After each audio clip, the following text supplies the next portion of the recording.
From the Lycus River Valley, we head back closer to the coast, to the port city of Izmir. Like most Turkish cities, it has had a long and rich history, retaining landmarks from different points in time. The area is also known for its leather production, and here at Baguio Rossini in Izmir, we find some of the best quality and latest trends in leather fashion.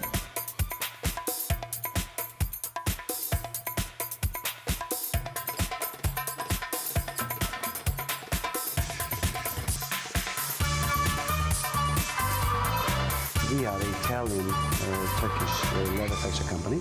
Most of the people, they don't know, Turkey is, after New Zealand, the country in the world with more lambs per inhabitant. I know that because I eat lamb chops every day. Yes, so they eat the meat, we use the skin. Of course. So it's a win-win system. So it's a lamb skin, most of it. Exactly. Exclusively lamb skin. I see. Why? It's not just because they eat a lot of lamb, it's actually because it's the most finest and at the same time softest and resistant leather you can find. You have to feel it. Wow, I might look too handsome.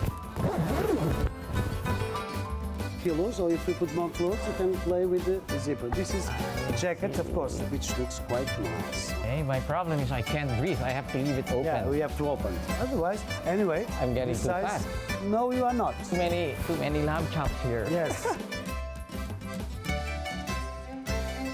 Izmir is also where the most important city of the entire Roman province of Asia Minor used to be, the grand city of Ephesus. Ephesus was a neopolis in Roman times, which means privileged city. You can in fact call it like being sort of second capital, eastern capital of the Roman Empire.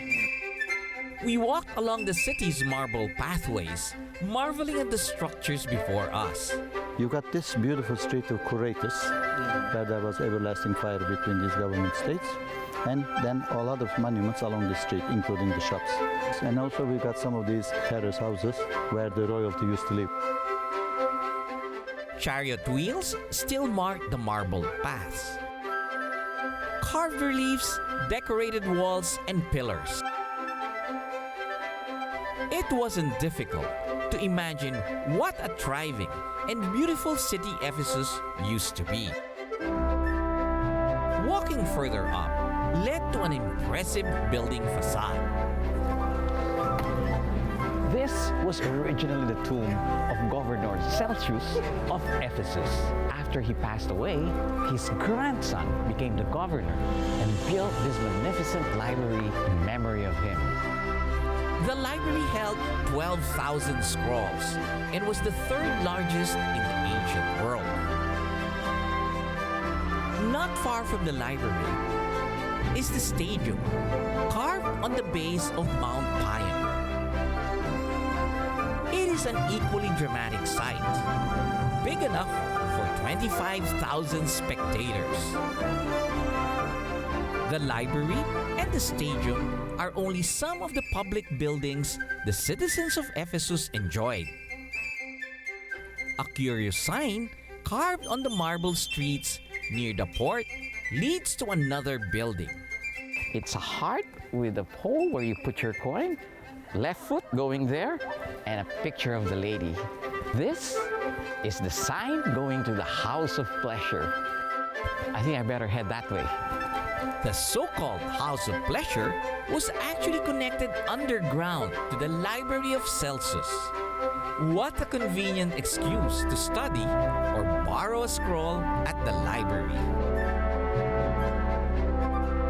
A beautiful marble street led to what used to be the harbor. Ephesus used to be a thriving port city. Trading ships from distant lands would come here. People of different cultures met on these very streets.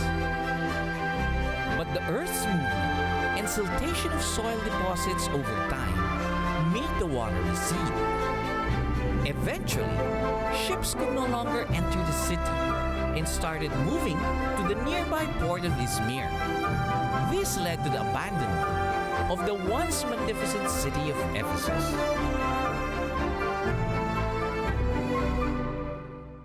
the ancient city stands a lone pillar.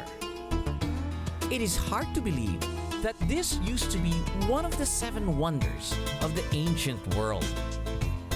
This is what remains of the Grand Temple of Artemis.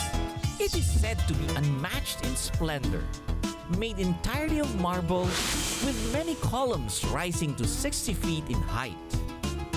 The rise of Christianity brought an end to the worship of Artemis, the temple falling to ruin.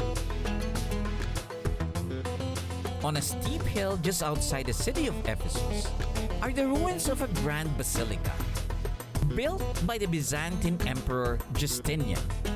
It stands over the believed burial site of John the Evangelist. It is a popular pilgrimage site, owing to miracles attributed to the saint.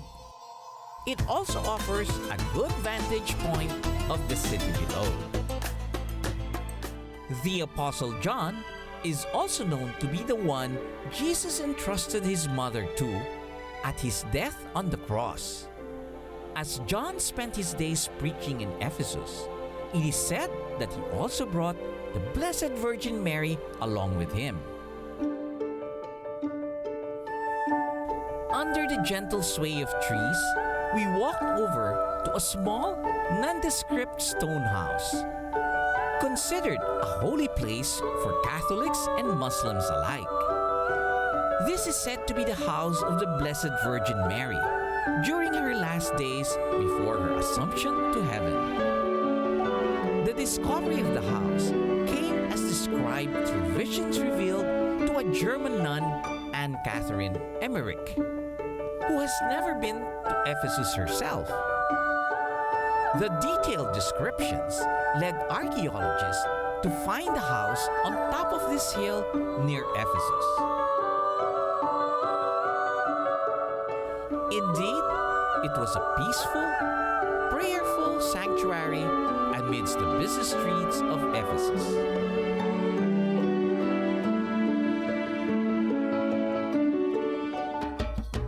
A good friend of mine, Erdogan Menekşe, president of the Aircraft Owners and Pilots Association in Turkey, recommended that I visit Haluk Ozil at his hangar at the Seljuk Ephesus airport.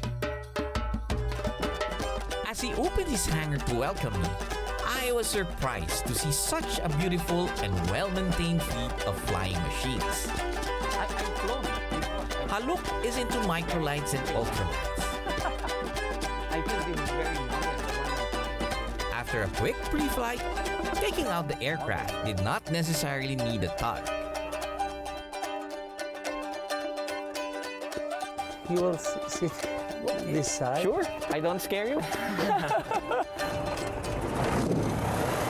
He was happy to let me fly left seat.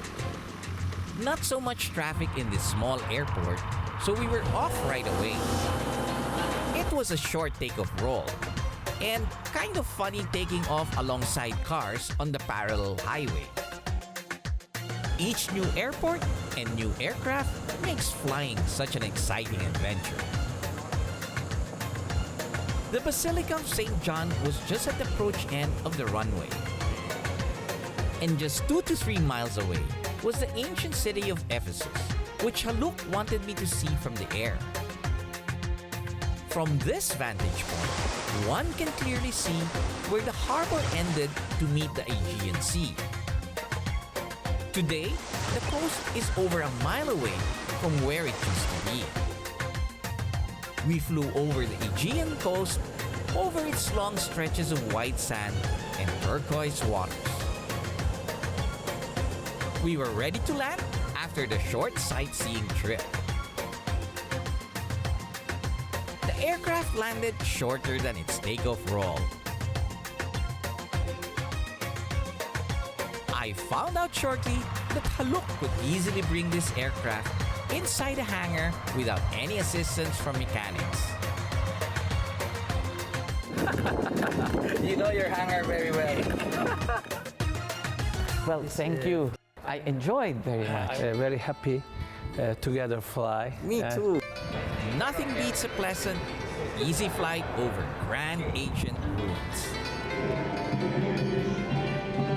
Finally, back in Istanbul,